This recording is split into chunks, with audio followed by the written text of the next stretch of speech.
And blessings, everybody. Thank you so much for tuning into another video. I have posted, so I have another moon talk video that will be posted soon. It is a video on how I lost my virginity, so it's pretty sexual, so make sure you guys stay tuned for that soon. But today's video, excuse me because I'm not hungry. Actually, I haven't had much of an appetite lately. I haven't been really feeling good, and my boyfriend is making me eat. So I found something light, some vegetable soup, Campbell's. You know, I had to doctor it up. I'm black. I just been munching on it for about 30 minutes because I just ain't got no appetite. And I have some, as you can see, my name, Luna. I got some tea because I'm a Bama bitch from the South. Hood witch from the South. Gotta keep my sweet tea popping. But anyway, today I wanted to make a video on how I create a servitor or thought form or my own entity to do my own work. And pretty much what it is, what a servitor or thought form is pretty much what I just said. An entity that I can create to do pretty much anything that I want. Straight like that. And so pretty much you can use a servitor, a thought form, to do anything you want it to do. However, and this is pretty much universal in, you know, spirituality and occultism, mysticism, magic, you have to be very precise. Because one thing about it, if these thought forms go rogue, they done gone rogue. Okay? So you have to be very specific when creating the thought form, creating the entity, your own entity, and you have to be very specific when launching it, telling it where to go and when to come back. Or if you do tell it to go, you know, you're like, yo, once you're gone, you've completed my mission, what it is I told you to do, you're destroyed. You're automatically done. You know what I'm saying? And I'm going to give a little story. You know, when I created a thought form for the first time, and that shit did not go well. Okay, so pretty much with thought forms, you want to really have a clear idea as to what it is that you are trying to accomplish. Because like I said, it will turn on you. It will go rogue. It will actually start floating and create its own consciousness and create its own identity itself outside of you and do whatever the fuck it want to do. And now the spirit that you created is now doing whatever the fuck it want to do because you didn't do what you were supposed to do in the process of creating a spirit. So here's my story when it comes to when I fucked up on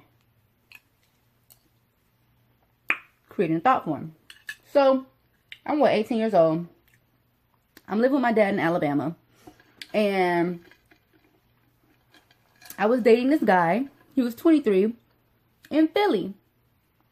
And so we couldn't see each other. We couldn't have sex.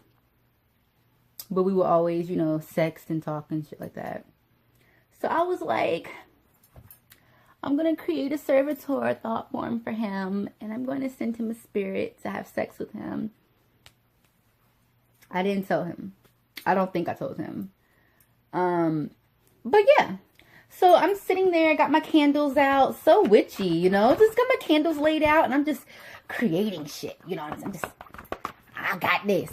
So for 3 days, 3 nights, I worked on that servitor.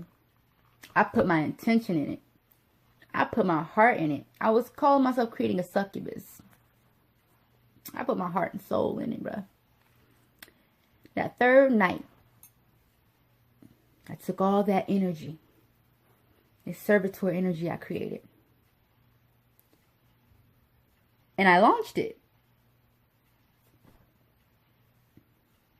And I was like, okay, I feel pretty secure with what I just did. For 3 days and 3 nights after that, every time I closed my eyes to go to sleep, I got fucked continuously by a female spirit. And I was like, I think I did this wrong. I was like, I think I created this thing a little backwards. It wasn't supposed to do me. It was supposed to do him. So I had to destroy the whole thing. I had to set the whole thing on fire and say, you know what, you done. Boom, boom, I did this wrong. I gotta do it again. Didn't do it again. Because I was like, nah. You know what I'm saying? It's one thing, you know. Sometimes, you know, spirits doing what it is, what it do to you, and nothing like that can be nice, you know. But constantly happening, it can drain your energy and make you feel weak and tired, and it can be really problematic. Point blank. So I was like, gotta end that shit. I'm not gonna do that shit no more. That was ignorant. Nah, dumb. Me and Tim don't even talk no more. I'm in a whole other relationship. He was crazy as fuck. Anyway, but that's my little story of how my servitor that I created went rogue and turned against me. Okay, I'm about to ask a question and if people can answer me.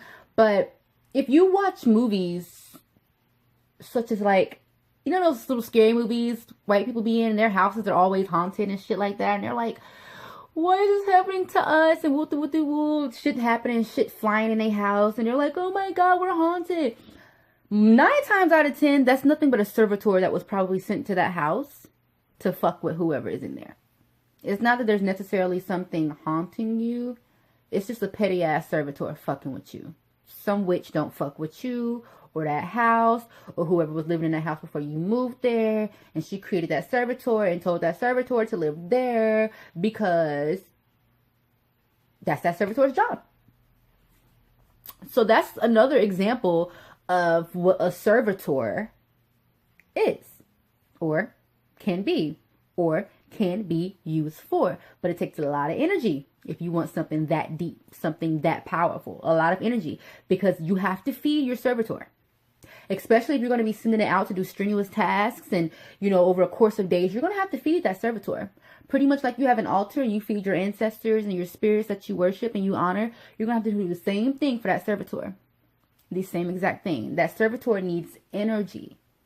And you can use pretty much anything to call the servitor to you, to wake the servitor up, to, you know, like for me, for one of my servitors, it's a specific song I play when I want to bring that servitor to me. You know what I'm saying?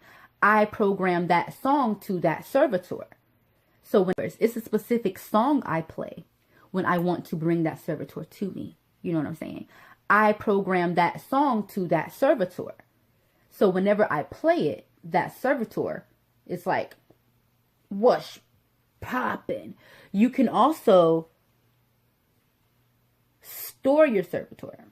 I have another servitor that I created, and I have a pendant with a dragon and a ruby crystal in it. And I have a servitor living in there. However, that necklace is somewhere else, and I don't even know what servitor I created and why for that necklace. But where is that necklace at? Anyway, but you can store your servitor pretty much in anything, in jewelry, in a pillow, in a teddy bear, in a wig. It's up to you. It's your servitor. However, you just have to be very precise. I'm going to show you pretty much how you can go about creating a servitor. It deals a lot with chaos magic because you're going to be using sigils. You're going to be creating a sigil. And this is my way. Like I tell people all the time when I make my videos when it comes to occultism and different spells and shit like that. This is my way. Okay? I'm not a priestess. I'm not a master. I am a spiritualist. And I consider myself a sorceress. And anytime I deal in magic, anytime I deal in, you know, spirituality, I make it my own. So I'm sharing you my way of creating a magical servitor. And me personally, I like to give my servitor names. I know a lot of people, they're like, they don't name their servitors because anybody can say the name of the servitor around you and call it up. However, that's their issue, because if you tell that servitor you only answer to me, then that servitor is not going to pop up when somebody says that name. However, I give my servitor names that nobody would ever think of. It's probably a regular name, but backwards or whatever. But pretty much how I create my servitor is, you're going to get a piece of paper. And we're going to, what am I going to create the servitor for? It's going to be a mock servitor. I'm not really going to launch it or anything. This is just for video purposes. But, this servitor is going to be to, let's think. All right, boom. This servitor is going to be to make my iced tea always taste nice and sweet. So, you're going to think about, like I said before in the beginning of the video, it needs to be very precise and well detailed, but exact and precise. You need to know exactly what it is that you want. So I want for this servitor to make my iced tea always taste good. So I'm going to say,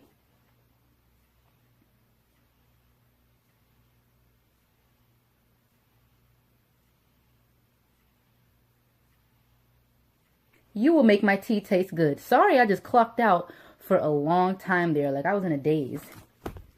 And it wasn't even about the video or anything. I was just in a daze. Alright. So I just wrote on this paper, you will make my iced tea taste good. And as you can see, my letters in all caps. When I create my sigils, this is totally up to you. It's however you create your sigils. But when I create my sigils, I make sure I make everything all caps, because it's easier when it comes into the creation of your sigils and stuff like that. So in this process, guys, however you create your sigils, whatever your process is when creating sigils, do it. If you don't know how to create sigils, you can use my way. So what it is that I do is, any letters that may be double, I will probably like mark one off.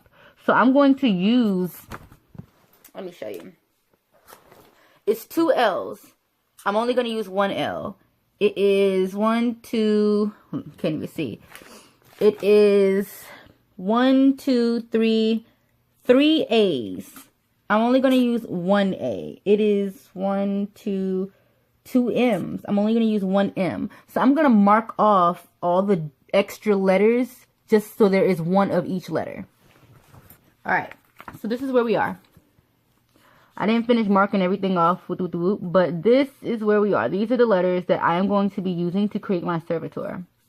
And usually what I would do, these letters right here, I would formulate these and move them around and probably create like an incantation or say it to call up the spirit. You can do that. That's up to you. Or you can give it a name. Or make this its name. But, you know, it's all about creativity. When it comes to magic, everything is straight creativity, you guys. Everything is creativity. It is your creativity and your magic that you're putting in this. So you have to make it your own. So as I've said before, this is where you get to tap into your inner Picasso. But, excuse me. Because you are going to be creating a sigil, a symbol with these letters. And there's no specific way, guys. There is no specific way you have to do it.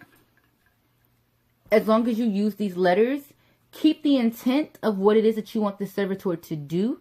Speak to the servitor as if you are its God, its creator, its master, because you are. While you are in the process of creating it, your intentions have to be clear at all times. Okay?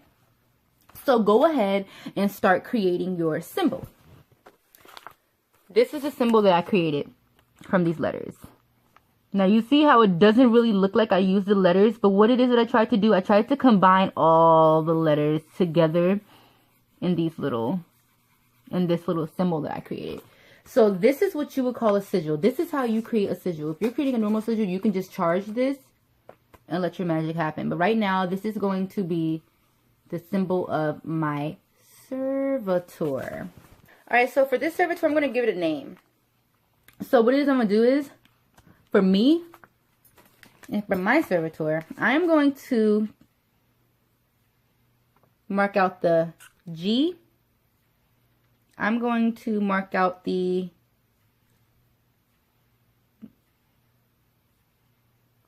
L. So we have YOUDWTAC. That sounds like you'd tack. That's going to be the name of my servitor.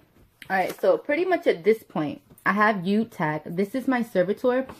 You can either leave it as a sigil or you can give it a body. You can give it an astral body or you can give it a physical body. You can, like, let's say I want to put it in this cup because I want my tea to always taste good. This is where I have my tea at.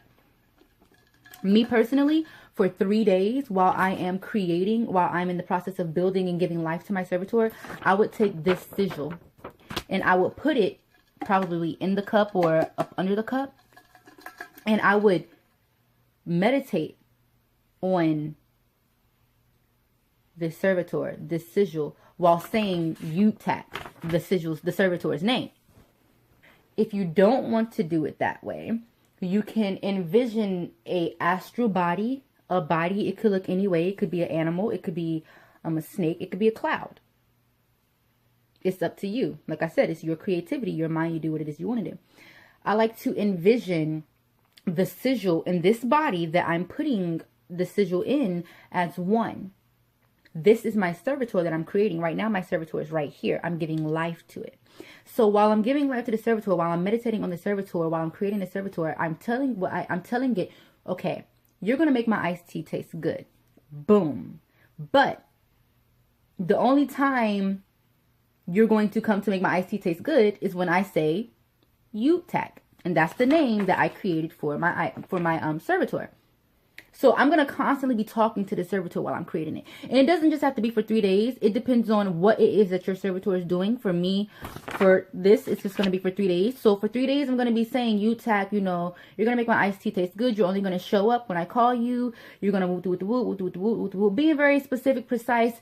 After you're done making my iced tea taste good, after my iced tea is nice and sweet and yummy, you're going to go right back to where you came from. You're going to go right back into your astral body. You're going to go right back into wherever the fuck you had it or wherever the fuck you want it to go. That's up to you. But you are the god of this servitor. It is all up to you. Everything is in your hands. I don't know if you guys can see it. I know I can see it. It could just be the glare from my phone, but it's like I just see like my aura so perfectly like aligned. I don't know if it's my phone or if, I don't know. But I can see it so perfectly. But it's up to you.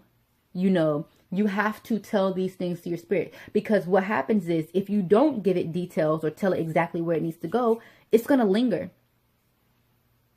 It's going to linger.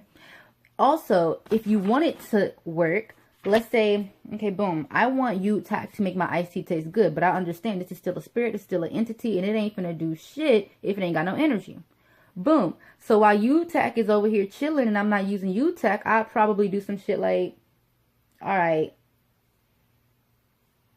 I know for me, I leave offerings on my altar for my ancestors. So let's say I put like a small cup of tea on my altar for U-Tack, just to give it energy, just to give it a little bit of life. That's my offering. That's what I told U-Tack that it's going to accept as an offering and energize off of and do what the fuck I tell it to do. You're going to have to give offerings if you want some shit, because whether you're in your physical body or your spiritual body, you need energy. You need something to energize you so that you can do shit. So it's the same way with your servitors. You have to be very precise. Tell it what's going to energize it. Tell it when to go back home. Tell it when to come back. Creating servitors is very, very fun. But it can be very, very unrewarding if you don't do it correctly. So be very precise. Know what it is that you want. Speak from a place of authority. Command the spirit. Demand the spirit to do what it is that you want it to do. Tell it to go back to where it came from once it's done. Or if you want it to linger, that's cool. That's cool. That's up to you. You lost your spirit, not me. You know what I'm saying? But that's pretty much the details and the idea of how I create my servitors and stuff like that. I like chaos magic. I do. I started out with chaos magic. creating servitors, creating sigils and stuff like that, because I can use it for pretty much anything. I can create a servitor to say, yo, I was pretty much saying I don't necessarily use servitors for stuff like that, because I do have a whole different spiritual practice that I do practice. But when I do use servitors, they're like, which is rare, but they're like really for really small fun purposes or whatever. It's not for anything really big or something like that. And that's what chaos magic in general. But guys, that's pretty much the basis of how to create a servitor and